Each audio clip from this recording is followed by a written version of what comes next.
চট্টগ্রামের শিক্ষার্থী ফয়সাল আহমেদ শান্ত জীবনের আলো নিভে গেছে জুলাই আন্দোলনে।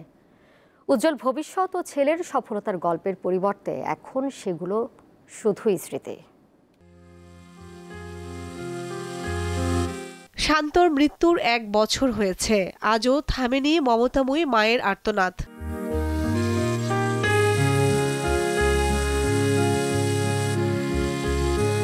সন্তানের বীরত্বের গল্প, আন্দোলনের সামিল হওয়ার গল্প, মমতাময়ী মার আকুতি গুরুত্বের সাথে যেন লিপিবদ্ধ করা হয় সন্তানের নামটি। শান্ত মানে তো প্রথম দিনের শহীদ, আর সারা বাংলাদেশের ভিতরে প্রথম দিনের শহীদ। মূলত তাদের ওদের আন্দোলনটা এরপরে জোরালো হয়, কিন্তু তাদের শাহাদাতের পরে, এই 16 তারিখের পরে, কিন্তু সেই হিসেবে যেন শান্তমণি যেন প্রথম তালিকায় থাকে, শান্তমণির নামটা যেন থাকে, সেজন্য নাম না যেন আরো অনেকের ভিতরে চলে না যায়, এটাই চাওয়া।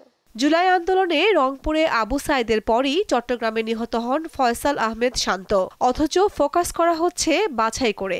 মানে নিহতদের এখনো পর্যন্ত কোনো হয়নি, তাদের পরিবারকে কোনো পুনর্বাসন করানো হয়নি, এবং সেই সাথে আমরা দেখছি আহতদের কোনো রকমভাবে চিকিৎসা হচ্ছে না, তারা চিকিৎসা না পেয়ে মারা যাচ্ছে, হাহাকার করছে। আজকে 1 বছর হতে চললো, এই জায়গায় কি সংস্কারের মধ্যে পড়ে না? হ্যাঁ, এটা তো আগে প্রথম করার কথা ছিল, চিকিৎসাটা প্রথম দেওয়ার কথা ছিল, সে মানুষগুলো সুচিকিৎসা পেয়ে আমাদের এই জুলাই গণ আন্দোলনকে ধারণ করতো, সেটা তো হয়নি।